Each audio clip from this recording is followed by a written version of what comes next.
Good morning, everyone. How are you doing? Welcome to Coffee Time Career Chat.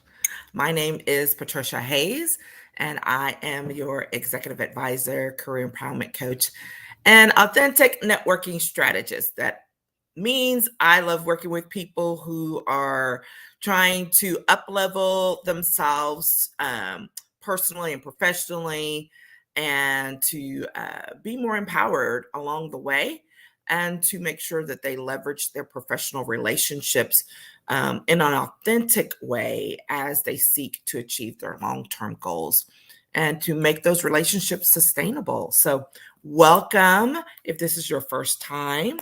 Look forward to engaging with you. Make sure you got your coffee in your hand. And we're going to jump in today because we are talking about personal accountability. And in terms of working with our professional, career, our goals, our business, all of that stuff. And I thought this topic was appropriate right now because, we're starting the second quarter of the year, and we are, in that springtime, new things, new opportunities. And so it's always good to kind of do a quick refresher and some reminders about some things, right? To keep us on track with the goals, the dreams, the projects, all of that stuff. And accountability is a huge part of making sure that those things happen. So, we're going to talk about that today in terms of the commitments that it requires and why it matters. Okay. All right. So, that said, you know how I am. We have to start off by laying the groundwork of the basic definition so that we're on the same page. And so when you go look up what accountability means or how it's defined, it talks about first as there being an obligation, which is always very interesting to me. So there's some type of obligation. Or secondarily, there's a willingness to accept a responsibility for one's own actions. So when we're looking at that and thinking about that, let's divide that up into the two parts, right?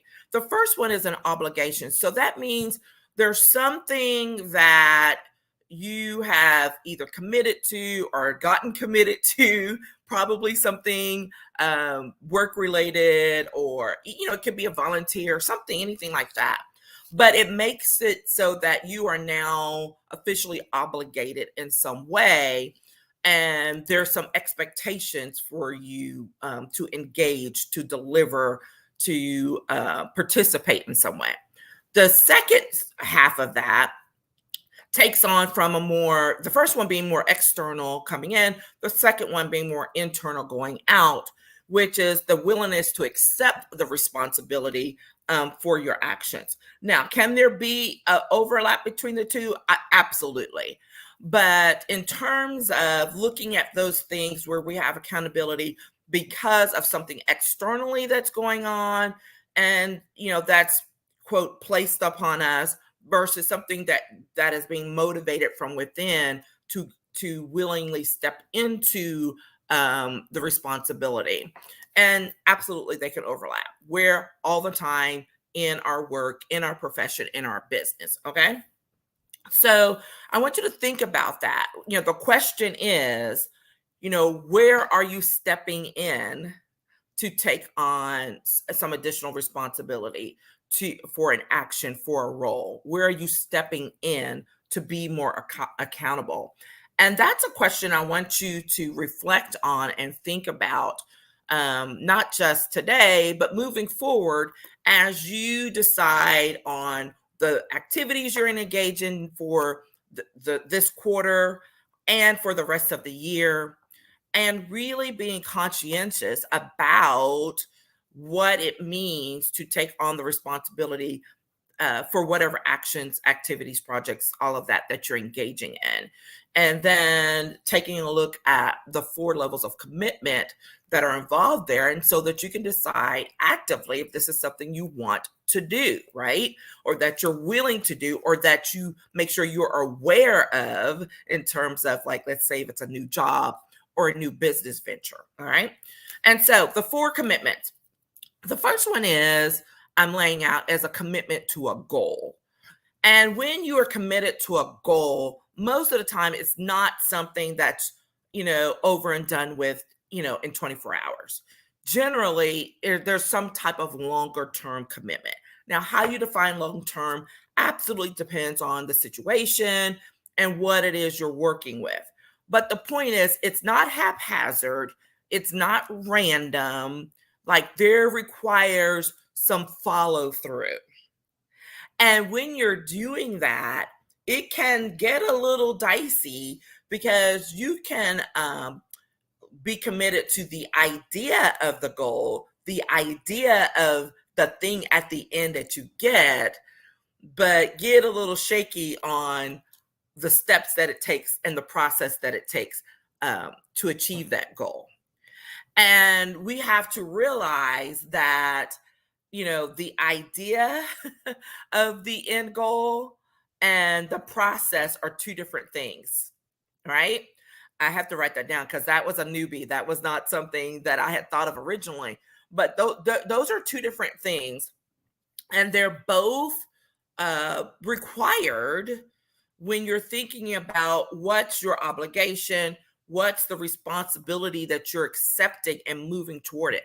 And the idea of the goal is because you have to believe in that, right? It means that there's something that hasn't been achieved yet.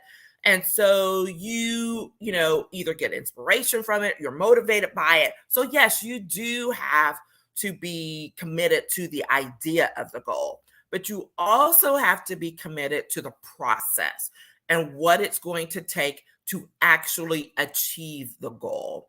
And those are that two-parter that has to be joined when you're thinking about whether you are really all in and willing to be accountable for the, whatever the goal is, and for who it's for, right? Whether it's for work, whether it's for yourself, which we'll talk about in a little bit, or whatever that may be.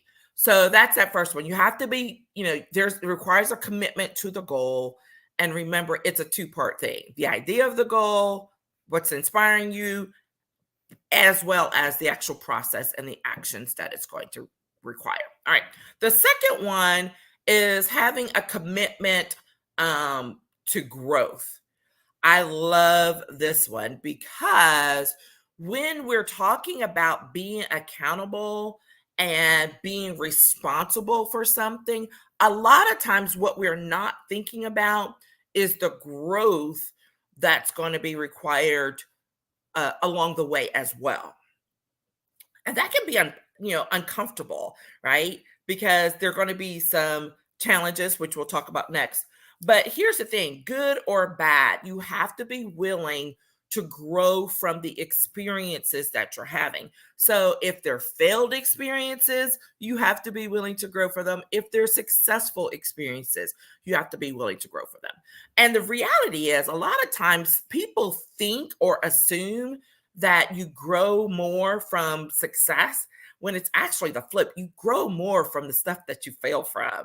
Ask anyone, it's like all of the lessons that are learned when you have an experience that is not so great. A lot of times there are things that you learn so much more at greater depth.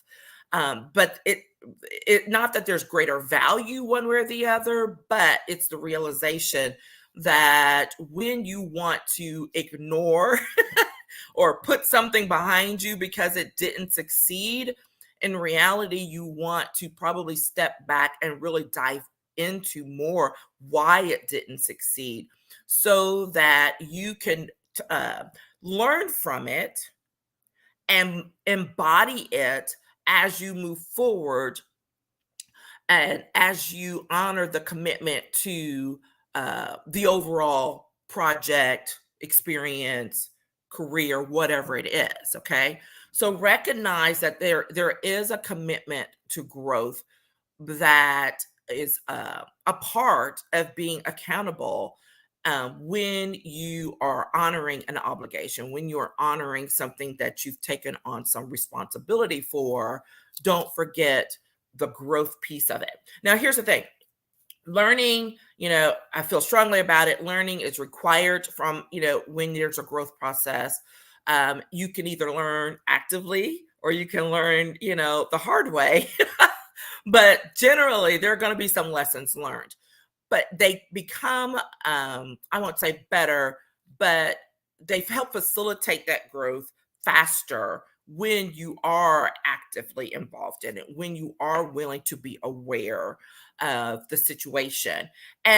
For leaders, for those of you who are leaders, not just people who are managers or have a title, but if you are really in a position of influence where people are trusting you to lead them through a process, through a project, to lead in some capacity, and you want that to be sustainable, that growth is something that you can then pass on to the folks that you are leading. And that kind of feeds that. It teaches them how to be accountable within the organization, within the team, within the project. And there are lessons that they're learning watching you. Okay. So it's something that's really important in all of these factors, as a matter of fact, for leaders, these various levels of commitment that are a part of taking on some personal accountability. And so it's that whole thing of, people, their eyes on you, there are little eyes on you, and people are watching and learning as well about how you're engaging. And they're taking that as an example. And the question is, what's the example you're providing? Okay. What is the example that you're providing? So that's a good one. Okay. Number three. Number three is a commitment to overcoming challenges. This is probably technically a subset of the last one, but it absolutely requires pulling out, right? Because when we're talking about the challenges, you can have challenges that lead to success. You can have challenges that lead to failure, right? So it's not that it only shows up when something, quote, goes wrong and there's a failure. Challenges can show up on either side of that. The question is, how are you identifying them? And then how are you choosing to overcome them? How are you choosing to address them? And those challenges are there, it's that whole thing about things being a part of the process, a part of the experience. And if you are taking on the responsibility, taking on an obligation, embedded in that is you saying, I am going to be committed to addressing any challenges that come along the way. Now, are people actively saying this when they take on some new role or new obligation? Most of the time, no. Most of the time, the answer is no. They're not actively thinking about it. It's not until something happens that they're like, oh my gosh, what did I just get myself into? Right. I remember once, and I've told this story a few times, when I was working for one state agencies, and I was being asked to step up to a very important new leadership role that was being created. It required, taking on a huge mess of a function, reintegrating it into the agency. And I remember one person who was a dear friend, and who I still respect to this day, for asking me, for saying, hey, this could be a hot mess and this could affect your career negatively. Are you really willing to step into that? And at first, it took me off guard, not because I didn't know it to be true, but because someone else recognized it and felt strongly enough about it to say something to me. And to which, like, again, I totally appreciate that. And when I was able to say, yes, I recognize that and I'm willing to move forward, when I said yes, then that meant I was aware and ready to step into that obligation to face the challenges that were going to be involved. And there were numerous challenges in that role, that I mean, I could write a book about, right? But it's that difference of stepping into it actively, being fully aware versus not. Because when you're not, things can catch you off guard. It can, knock you off your feet and really impact uh, the role and the situation, but it can also impact you in terms of how you're perceived, because others may say, well, she know, or didn't she recognize that that's part of the deal? Why is she acting so surprised, right? So that's the reason why we do have to be much more active and being aware when we're stepping into situations about what the actual obligation is and what the potential challenges may be, and recognizing we're making a commitment to address those challenges. And if we're not able to adjust, to inform, to do what's necessary to honor the obligation to begin that we started off with. Okay.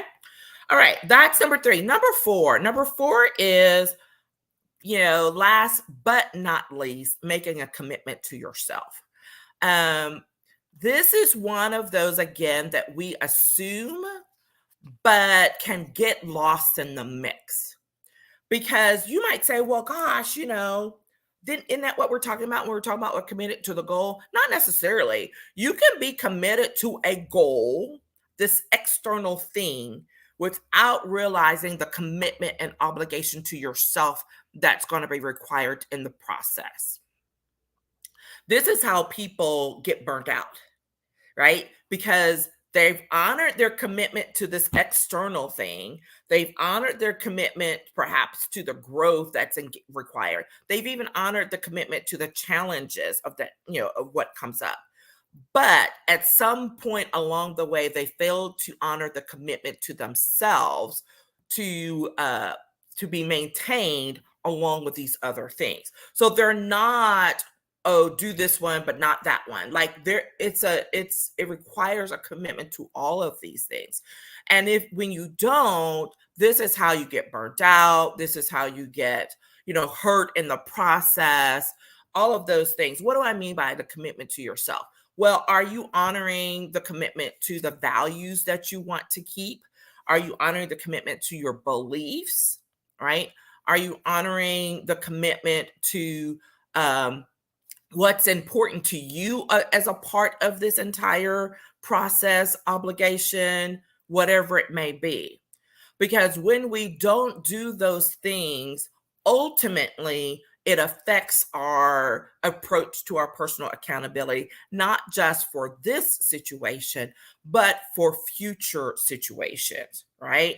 We either become, a lot of times we go from one extreme to the next, right? So we may go to the extreme of, I'm not doing X anymore because, my boundaries were violated, the obligation was not clear, and as a result, I personally got damaged.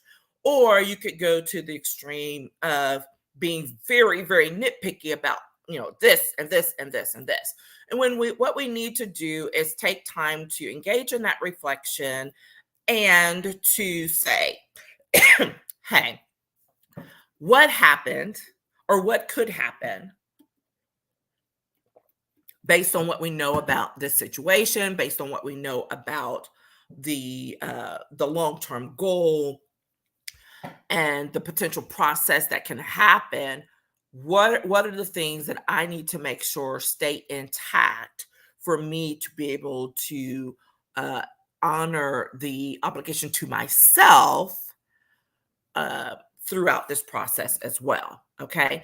And this is that thing, while we're accepting responsibility for things and our responsibility to others in organizations, in boards, in leadership roles, we also have to remember to honor the responsibility to ourselves, not to do harm to ourselves in the process, right? Um, and that can seem like a tenuous balance to keep.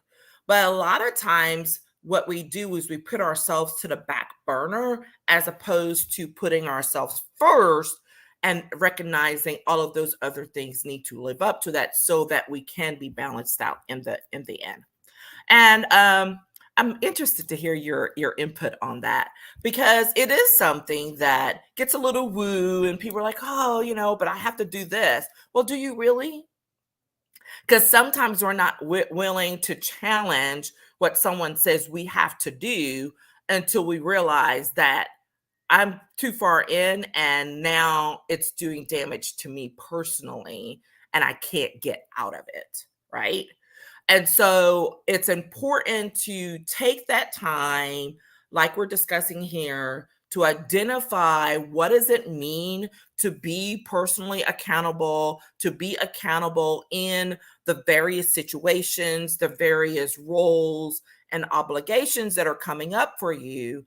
Look at those 4 levels of commitment that are required: a commitment to the goal, a commitment to growth, a commitment to overcoming the challenges that may arise, and last but not least, a commitment to yourself so that you remember to honor your values, your beliefs, your boundaries in achieving the end result. Okay? That's what I got for you today. I hope that you've enjoyed that. If you have any comments, questions, put them out to me in the comments below or hit me up in the DMs or message or email me. Happy to engage and looking forward to it. And I hope that you have a fantastic week. All right. Take care, everyone. Bye-bye.